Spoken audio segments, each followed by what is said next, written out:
And I'm still here. I've adjusted and tweaked and...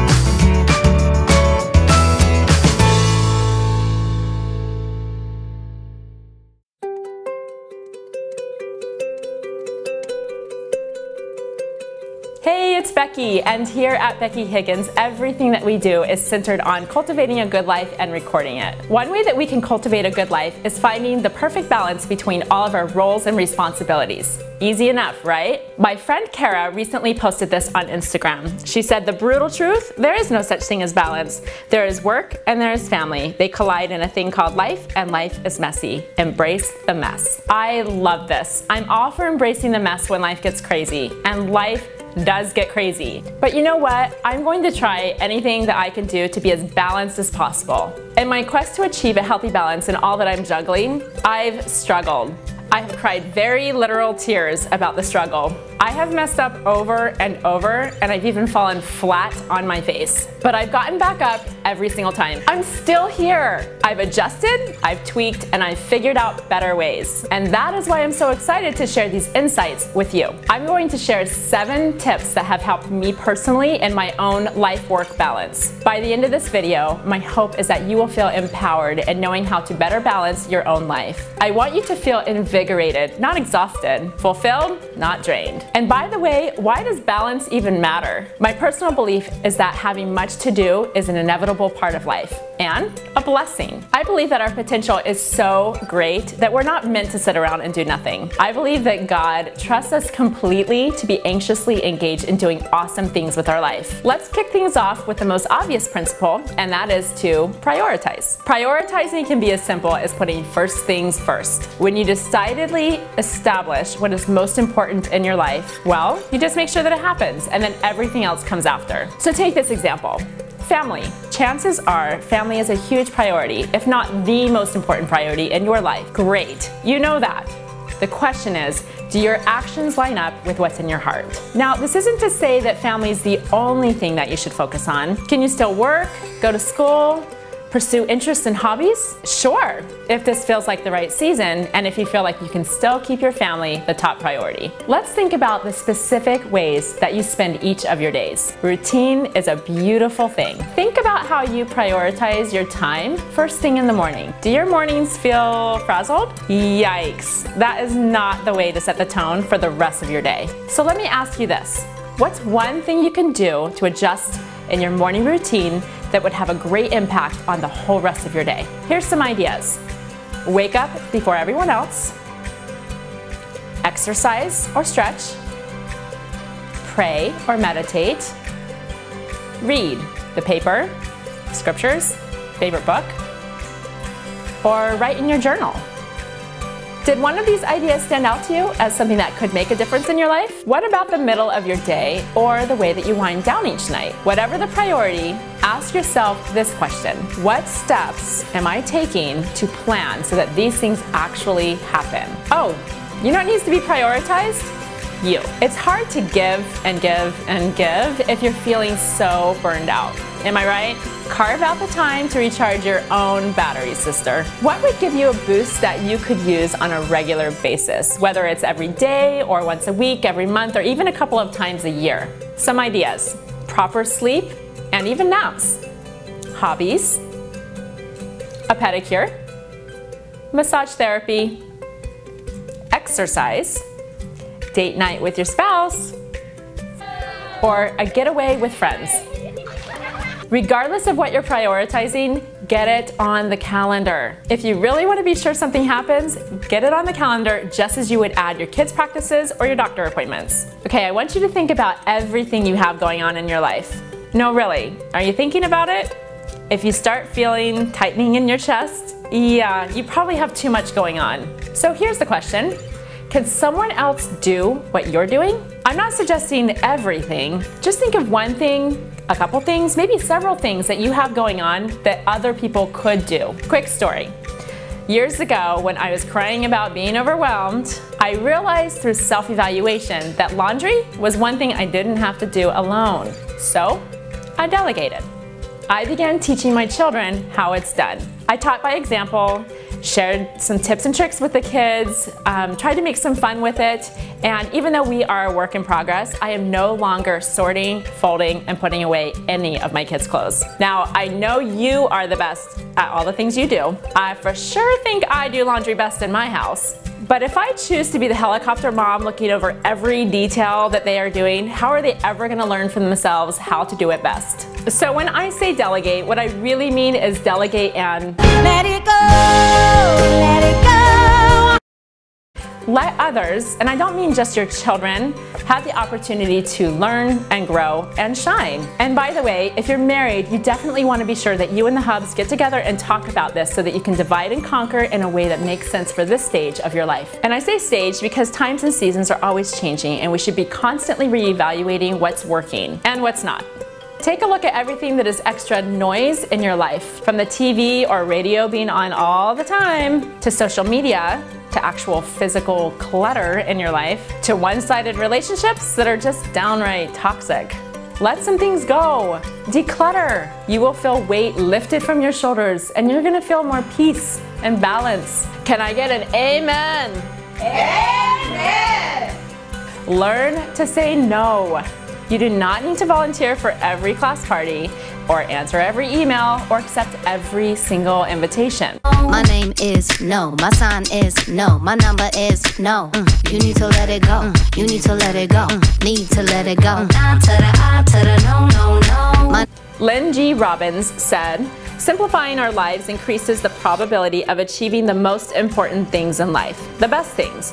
One who has mastered the virtue of simplicity defends the best things in life from the intrusion of too many good but unnecessary things. I have worked full-time from home most of my adult life, and I can speak from experience in saying that it's really easy to have all sorts of blurred lines in that scenario. And that's just one example of how the lines can be blurred. Be 100% where you are as best you can. How? Well, it doesn't just happen. We naturally have our head in a lot of places a lot of times because our minds are amazing, and that's a good thing. But in order to feel more balanced in life, I have found when I create intentional boundaries, I am more successful with my goals. When I'm in the car with my kids, I try to be 100% in mom mode. Do other thoughts creep into my mind about that really long to-do list and that friend I'm worried about and stuff at work? Absolutely, but I fight to stay focused on where I am, and I try to be very engaged with the kids, truly listening to them, and sometimes we are singing at the top of our lungs. Okay, how about technology? What does this look like in your life? How are those boundaries? Could you use a break from the inbox and social media and deadlines once in a while? What about on a regular basis, like a certain time every day, or maybe a certain day of every week? I don't know about you, but I will forget what needs to get done unless I get it in writing. Writing down my to-dos not only helps me to remember what needs to get done and help me prioritize, but it also helps me to be really productive, which leads to greater confidence as I work toward my potential. Writing things down is a form of brain dumping. I've learned that when I write things down, whether it's a prompting about something I should do for someone or a task or something I need to take care of, that's less that I need to store in my brain. I'm definitely more productive when my mind is clear. Be sure to check out my list making video so that you can see how I use list making in my life to be highly productive and keep everything on track. So here's a question: is multitasking a blessing or a curse? Good or bad? Newsflash, it can be either.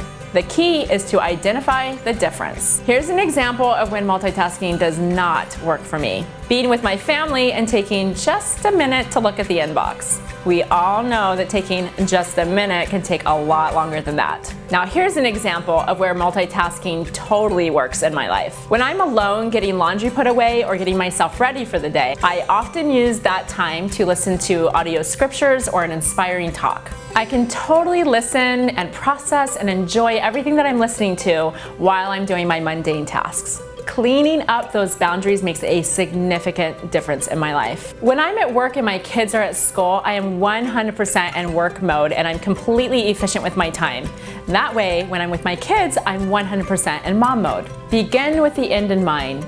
This is a principle that author Stephen R. Covey explained perfectly in his book, 7 Habits of Highly Effective People. I have to say, this principle applies in every single area of life. As it pertains to balance, here are some thoughts. Thinking really big picture, let's say you have a goal to feel more peace and calm in your life and more family togetherness. Sounds great, right? I would think that remembering this fantastic goal would help you keep that centered so that you don't add one more extracurricular activity to your already full family schedule. Before you add that one more thing, ask yourself, is this something that could make your family officially overcommitted? I'll wrap up with some thoughts on being flexible. My childhood best friend Lydia recently shared with me some insight on flexibility that really made an impact on how I approach things. She said, the goal is the same, how I accomplish it changes. She continues in saying, I think there are times when we get down because we feel like we've failed at a method.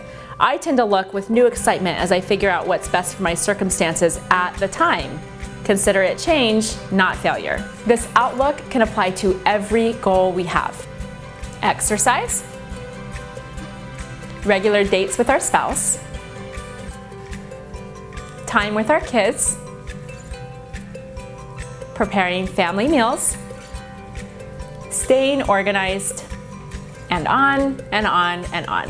What we do and why we do it often stays pretty steady throughout our life. But as the years go by and the seasons change, how we go about working on our goals and managing our responsibilities is going to evolve. And evolution is a beautiful thing. Here's a quick recap on the 7 tips I've shared. Prioritize. Delegate. Eliminate. Create boundaries. List making, multitasking, and begin with the end in mind. At the end of the day, part of cultivating a good life is doing your best. And doing your best is what you should feel good about. Remember, what you do will not and should not look just like your neighbor, your coworker, sister-in-law, or anyone that you know. Please do not fall into the comparison trap. You know how I feel about comparison. And now I'm curious, what works for you? Have something else to add to this list? Leave a comment below and let's keep the discussion going. As always, thanks for watching. My eyebrow's still good. Can you see? Once in a while when I touch my brow or my hair like this, I feel like I mess it up. Because you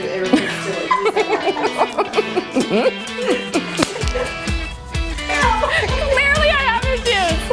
And I'm still here. I don't like that one. And I'm still here. I've adjusted Right here. Blessing, blessing, blessing. I want to... Yeah. So here's a question. Is multitasking a cursing? Whoa. So here's a question. Is multitasking a... So here's a question. Is it? So here's a question. Oh my gosh. So here's a question. Is multitasking a... Gosh darn it. So here's a question. Is multitasking a...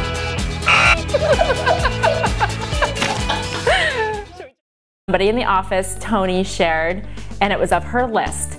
And it was her attempt at doing a list based on the way that I showed her how I do my list because she asked. And so it just got us thinking, this is probably something that I should share with you guys. So why haven't I shared this earlier? You might ask. Oh my gosh, sorry. The thing is, and you guys know this, is everyone kind of has their own way of doing things. Like, here's my system, here's my way, and if you try to explain to someone else, it may not make sense.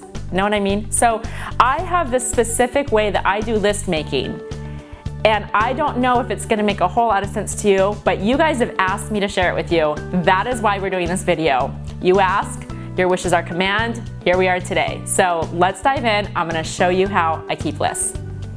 All right, so here's a sample list on any typical week. The notebook that I'm using currently is from Poppin, and I love it, but I have typically picked up notebooks from Target, or anywhere really, but Target has been kind of my go-to, and I fly through these notebooks, several notebooks in any given year.